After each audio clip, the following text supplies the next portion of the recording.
இல்லை, அதிமுகவிலிருந்து பூதாகரமாக பேசக்கூடியது ஏனென்றால் அவர்கள் இந்த பிரச்சனைகள் தொடர்பாக அந்த கட்சியிலிருந்து வெளியேறி பலர் அந்த பிரச்சனைகளை எழுப்புவதால் அது தொடர்பாக பேசப்படுகிறது.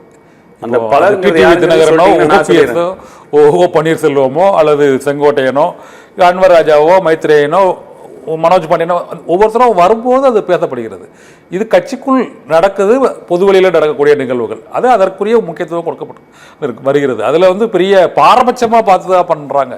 ஒரு பெரிய நிகழ்வு ஒரு நடக்கும்போது இது பாரபட்சமாக பார்த்து பண்ணுறாங்களான்னு கேட்டிங்கன்னா என்னுடைய கருத்து ஆமான்னு சொல்லுவேன். அதில் மாற்று கருத்தே கிடையாது. நான் இது எதிர்கட்சியாக இருக்கேங்கிறதுக்காக சொல்லலை.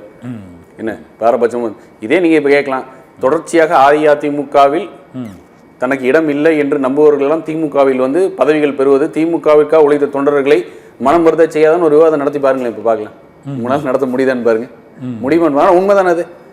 ஒரு திமுக தொண்டன் அந்த கட்சிக்காக 40 வருஷம் 50 வருஷம் இருக்கிற தொண்டன் அந்த கட்சியிலிருந்து வந்துட்டான், நம்மளை தீய சக்தின்னு சொன்ன கட்சியிலிருந்து வந்துட்டான், அவனுக்கு மட்டும் பதவியை கொடுக்குறீங்கன்னு சொல்லி வருத்தப்படாமலே இருக்கும். அதை எங்க ஒரு விவாத பொருள் வச்சு பாருங்க பார்க்கலாம். நீங்க முக்கியமான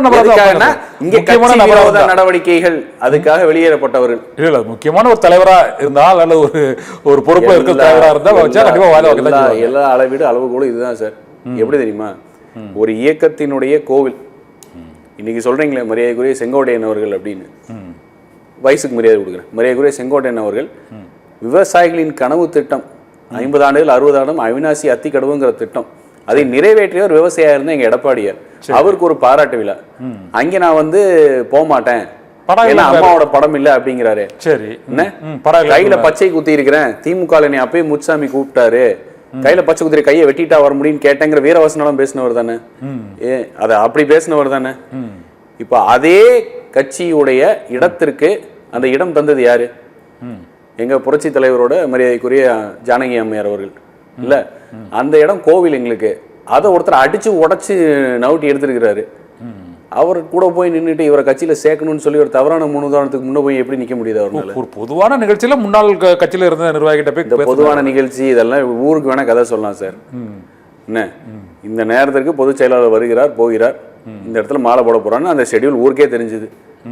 மரியாதைக்குரிய முதல்வர் அந்த நேரத்துக்கு வராரு அப்படின்னு, இவர் எத்தனை மணிக்கு வராருன்னு சொல்லி வருவதும் போவதும் கட்சியினுடைய விரோத நடவடிக்கையில் ஈடுபட்டவர்களுக்கு அவர்களுக்காக வக்காலத்து வாங்குவதும், எதேச்சியாக வாக்கிங் போகும்போது பார்த்தேன்னு சொல்லி கதை அளப்பதும், இந்த கட்சியின் இரட்டை இலை சின்னத்தில் நின்று நாடாளுமன்றத்திற்கு சென்ற அவருடைய மகன் போய் முதல்வரை பார்த்து மிக சிறப்பான ஆட்சியின் துதி பாடுவதும், இப்படி ஒரு சுயநலவாதிகளுக்காக இந்த இயக்கம் கிடையாது. இந்த சுயநலவாதிகள் விழிக்கும் வலையில் விழக்கூடிய தலைவர் எங்கள் எடப்பாடியார் கிடையாது. எங்கள் எடப்பாடியாரை பொறுத்த வரைக்கும் இந்த இயக்கத்தின் கொள்கை, தலைவர்கள் காட்டிய வழி, அது மட்டும்தான். இன்னொன்னு சொல்லிடுறேன் சார், உங்க ஊடகம் மூலமா எல்லாருக்குமே போட்டும் சார், எடப்பாடியார் மீண்டும் வந்தால் திமுக காலியாவது உறுதி. இங்க புரட்சி தலைவர் வழி எப்படியோ அம்மா வழி எப்படியோ அதே தான். இதெல்லாம் நல்லா தெரியாம இல்லை. எப்படி திமுகவுடன் கைகோர்த்து கொண்டு எங்க கோயிலை அடிச்சு உடைக்கிறதுக்கு வேலை வரைக்கும் திமுக இறங்கி சப்போர்ட் பண்றாங்களோ, இந்த அறிவாலயத்தை ஒரு தடவை காப்பாற்றி கொடுத்தாங்க புரட்சி தலைவி அம்மா மரியாதைக்குரிய வைகோ அவர்கள் வெளியே போகும்போது. அஇஅதிமுகவிற்கு நடந்தது திமுகவுக்கு நடக்காதுல்ல, திமுக ஒன்றும் விதி விலக்கல்ல. இந்த அஇஅதிமுக நடந்து திமுகவில் கண்டிப்பாக நடக்கும். அப்படி நடக்கும் பொழுது அறிவாலயம் என்று ஒன்று இருக்காது என்பதனால்தான் இன்னைக்கு மகாபலிபுரம் தாண்டி அறிவாலயத்தை பூசா கட்டி இருக்கிறாங்க. எடப்பாடியாரோட பலம் யாருக்கு தெரியுதோ இல்லையோ, இப்போ உட்கார்ந்து இருக்கிற திமுகவுக்கும் திமுகவில் இருக்கக்கூடிய மூத்த நிர்வாகிகளுக்கு அனைவருக்கும் தெரியும். அதனாலதான் நீங்க அவசர அவசரமா மகாபலிபுரம் தாண்டி அறிவாலயம் 2வது நம்பர் 2 கட்டப்பட்டு கொண்டிருக்கிறது.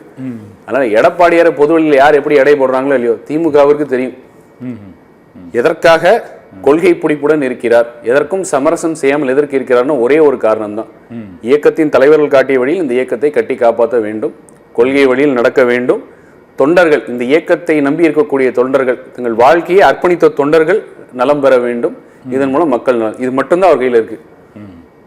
இதுதான் நடக்கும்.